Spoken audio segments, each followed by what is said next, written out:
Jour, and the waiting list for FP Jour, you cannot buy a Patek.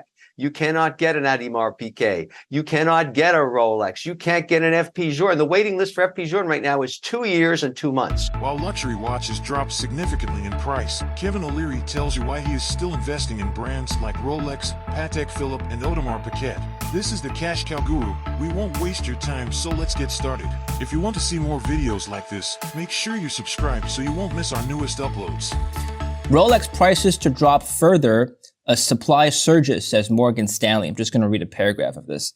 Prices for the most popular pre-owned Rolex, Patek Philippe's, Audemars Piguet's will fall further as the market has been flooded with supply, says Morgan Stanley analysts. After surging in 2021 and during the first quarter of 2022, an index of the most popular models from Daytona chronograph maker Rolex tracked by watch charts has fallen 21% since the market peak in April. Prices of the most popular Nautilus maker, Patek, has also fallen by about 19%. So high-end watches are falling. Is this an indicator of anything to do with the economy, or is this just sector specific to watches?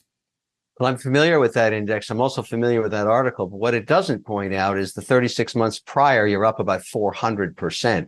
So Right. the actual index is down about 28%. So if you were investing in watches over the last 36 months, you've beaten every index, including the S&P. And so it's still my best performing asset class. When people talk about Rolex being the biggest brand, the largest manufacturer, the most units, walk into any boutique anywhere in America, anywhere in Asia, anywhere in the Middle East, and try and buy a Rolex.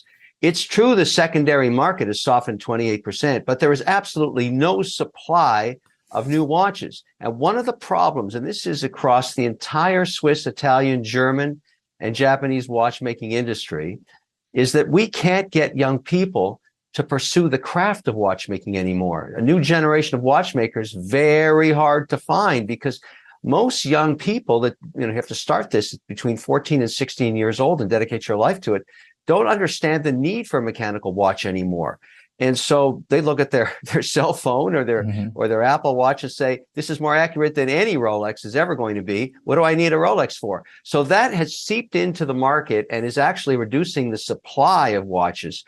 And again, prices are creeping up. One of the other indexes to talk about, and I'm glad you brought this topic up, is the Philips auctions that occur just for watches. The last one was in mid-December. I was very fortunate. I put up one of my Rolex Daytonas that had been used on Shark Tank for charity, and it went for a record price. And so there's nothing soft about the secondary market for fine timepieces. Interesting. And that was a very, very strong auction. And I also bought some pieces there at the top prices. I thought I could get them cheaper. It didn't happen. So be very careful about the assumption of just using watches as an overall index for the market. The demand is insatiable. They're still hard to get, and the supply is going to be